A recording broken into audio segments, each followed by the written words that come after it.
Allora, Warfect, Spectre of Devastation. Welcome, Kris, to LINEA ROCK. Thank you very much for having me. Great to have you. So we're here presenting the new album, which is pretty fresh, just came out. As I said, you're active since 2009, 4 albums. And this new one on Napalm Records is available on CD, digital download, and vinyl, gatefold, black, and also limited edition on red and blue. So do you have all the copies at home already? I have, yes. We also have white. Oh, cool. 4 years since the last album, Scavengers. Did the new one, Spectre of Devastation, have like a longer making, or it's actually, you've got an album every 4 years. And I mean, is there... I also noticed that there's an allusion to, the gloomy scenario of this pandemic period, or actually did you start earlier as a sort of premonition in a sense? Yes, so 4 years since we released Scavengers, and I think it's a little bit too long between the albums, but we did actually write the music and also the lyrics before the pandemic. So we didn't know about the pandemic when we wrote the music and the lyrics. But I think we started to write music for the new album in 2017. So we've been working on it for like 3 years. But we'll try to release albums more quickly now in the future. So, Kris, your trademark sound is definitely European, but American thrash metal has also influenced you a lot, and also I notice, a hint of death metal, and in the new album also a little bit of black metal as well.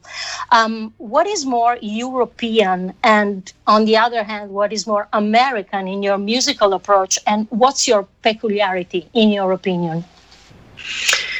Well, we are obviously inspired by the bands we listened to when growing up. So we were very into the thrash metal from late 80s to early 90s. We still listen to like Sepultura, Exodus and Slayer, and also the German bands like Sodom and Kreator.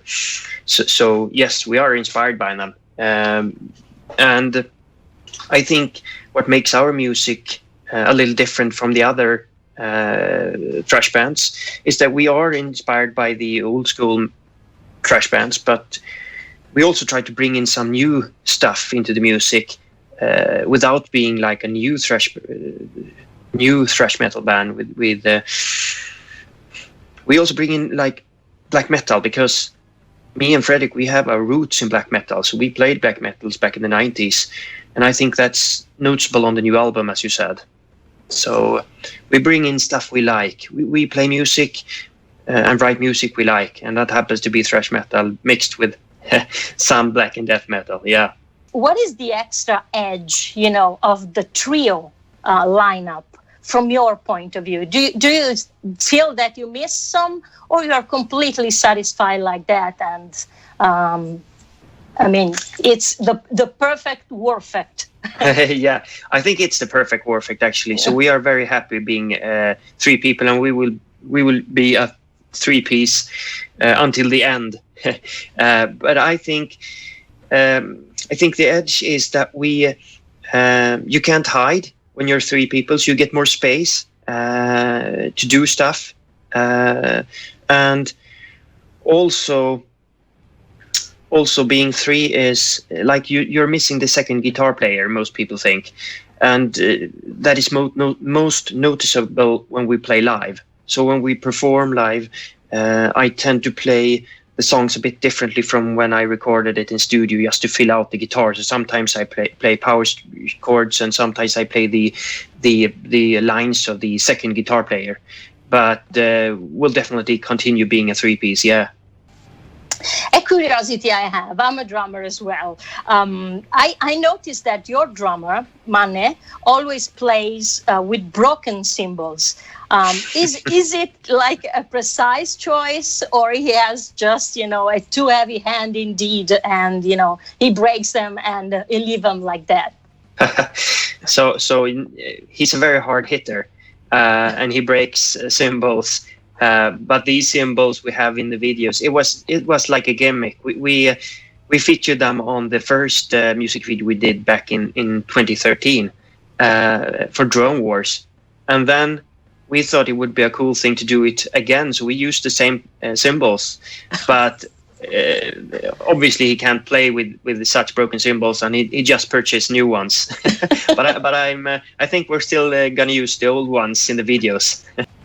So, Kris, the cover artwork of the new album, Spectre of Devastation, is by Andreas Marschall, which is already known for his work with, among others, let's say, Kreator, Blind Guardian, King Diamond, and Obituary. Was it conceived before, meanwhile, or after the music and the lyrics, and how it is related to the album? So we wanted the album to be ready when we had a finished product, when the full album was ready and recorded, but the album wasn't finished, not fully produced. So the cover artwork is actually about the first track, the first song, not the first track. So about the song Pestilence. So and the name Spectre of Devastation is. It's like the judge, our mascot. He's holding 3 pest-infested rats, and he's unleashing them onto the world, and then start spreading the plague, the Black Death, back in the medieval days. So he's the Spectre of Devastation, and the cover is portraying this. So it's about the lyric, yeah. You worked with Metallica producer and sound engineer of the golden, early days. Yes. And you've been also linked, to James Hetfield and co. quite often during the years. Is this choice of working with Fleming Rasmussen a statement, in a sense, like a declaration, of intent, or we can read it like an admission of guilt, in a sense? And how can it be, borderline in your genre, such a choice? Are you trying to find, that sound, or are you looking for Fleming next intuition in thrash and aim maybe for the Grammy, as it happened to Metallica with One? Grammy would be nice. Well, we usually tend to do everything ourselves when we are recording and producing albums.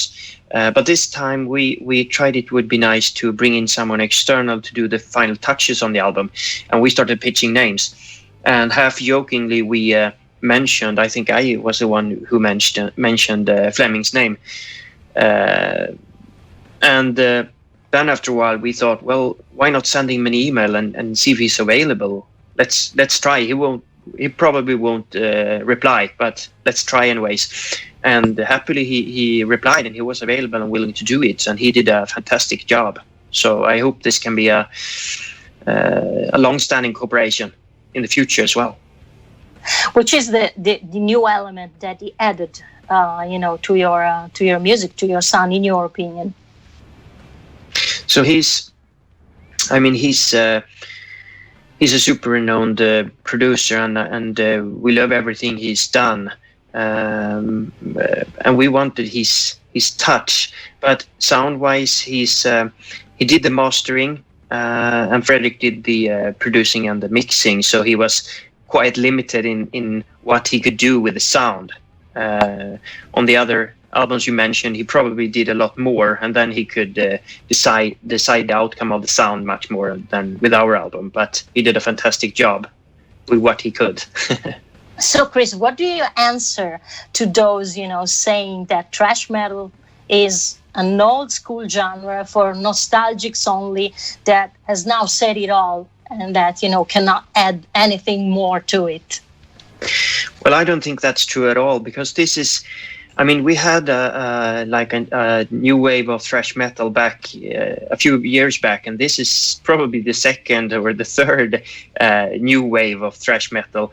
And I think it's really interesting because the old bands, like the ones started out in the 80s, they like reunite and release new albums, and those who started back in the 80s and who have been releasing records all the time, they continue releasing albums and good albums as well. And then you have all the new bands coming to town, so to speak, releasing great music as well. And I think the quality of the music has gone up in thrash metal, and I think it's more alive than ever. So it's going strong, I think. How will you be promoting this album, without a tour, since it's not possible to do live shows now? And are you pro or against, these live streamings that are actually happening quite a few now from different kind of bands? Are you maybe, do you have one in the can or so on?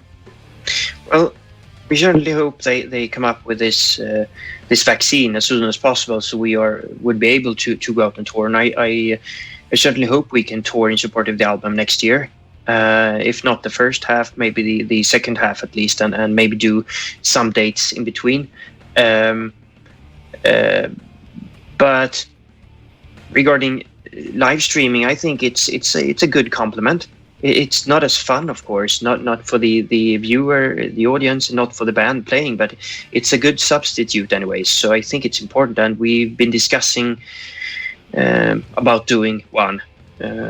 So I think we should do one. We have no other option because you can't play live, but you need to do something, and you want to play for an audience. If it's over the internet, that might be a good thing anyway. So yeah. I think it's good bands are doing it. Have you seen any, maybe Corey Taylor or some live stream, that happened? Did you watch? Okay, which one did you watch? So I watched Wacken did a good job, I think, with live streaming the festival. So I watched Kreator among other bands. So it was fun. So it's a good substitute. It's better than nothing. I mean, if you want to see a live band and not watch a video, so it's good. So, Kris, thanks for your time for this interview, and really compliments for the record. It's absolutely massive, great album. Thanks, Kris. See you soon. Ciao. Thank you.